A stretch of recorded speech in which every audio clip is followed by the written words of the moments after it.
സർക്കാർ ഉദ്യോഗസ്ഥരുടെ നാലാം ശനിയാഴ്ച അവധിയായിരിക്കില്ല. ഭരണപരിഷ്കരണ കമ്മീഷന്റെ ശുപാർശ മുഖ്യമന്ത്രി തള്ളി. വിശദാംശങ്ങളുമായി അമൽനാഥ് ചേരുന്നു. അമൽ, എന്തൊക്കെയാണ് കൂടുതൽ വിവരങ്ങൾ? തുളസി, സെക്രട്ടറി തല യോഗത്തിൽ ഉയർന്നതായിരുന്നു നാലാം ശനിയാഴ്ച സർക്കാർ ജീവനക്കാർക്ക് അവധി നൽകാം എന്നൊരു നിർദ്ദേശം.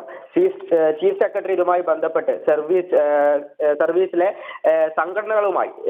വിവിധ സംഘടനകളുമായി ചർച്ച നടത്തിയിരുന്നു. ഇതിൽ CPM അനുകൂല സംഘടനയായ NGO യൂണിയനും ഒപ്പം തന്നെ കേരള സെക്രട്ടേറിയറ്റ് എംപ്ലോയീസ് അസോസിയേഷനും ഒഴികെയുള്ള മറ്റ് സംഘടനകളൊക്കെ ഈ ഒരു നാലാം ശനിയാഴ്ച അവധി നൽകുന്നതിനെ അനുകൂലിക്കുകയായിരുന്നു. തുടർന്ന് ഈ ഒരു ഫയൽ മുഖ്യമന്ത്രിക്ക് വിടുകയായിരുന്നു. എന്നാൽ ഈ CPM, അതായത് ഇടത് സംഘടനകൾ അനുകൂലിക്കാത്ത ഈ ഒരു സാഹചര്യത്തിൽ മുഖ്യമന്ത്രി ആ ഒരു ഫയൽ പൂർണ്ണമായി തള്ളുന്ന ഒരു സാഹചര്യമാണ് ഉണ്ടായിരിക്കുന്നത്.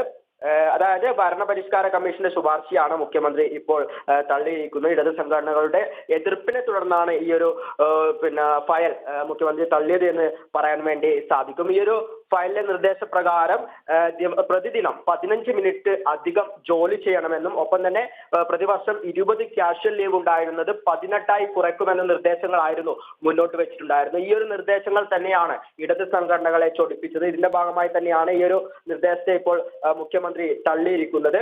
അതേസമയം തന്നെ സംസ്ഥാന സർക്കാർ ജീവനക്കാരുടെ ആശ്രിത നിയമനം നിയന്ത്രിക്കാനുള്ള നീക്കത്തിന്റെ ഭാഗമായാണ് സർക്കാർ ജീവനക്കാർക്ക് മുന്നിൽ നാലാം ശനിയാഴ്ച അവധി എന്ന ഒരു നിർദ്ദേശം സർക്കാർ വെച്ചിട്ടുണ്ടായിരുന്നത്. ഒരു വർഷത്തിനകം ജോലി കിട്ടാൻ അർഹതയുള്ളവർക്ക് മാത്രമായി ആശ്രിത നിയമനം പരിമിതപ്പെടുത്തുന്നതാണ് നിയന്ത്രണത്തിന് നീക്കം നടത്തിയത്. എന്ത് തന്നെയായാലും ഇപ്പോൾ ഈ ഒരു നിർദ്ദേശത്തെ മുഖ്യമന്ത്രി ഇപ്പോൾ തള്ളിയിരിക്കുന്നു എന്നാണ് മനസ്സിലാക്കുന്നത്. ഇനി ഈ നിർദ്ദേശം നടപ്പിലാക്കില്ല.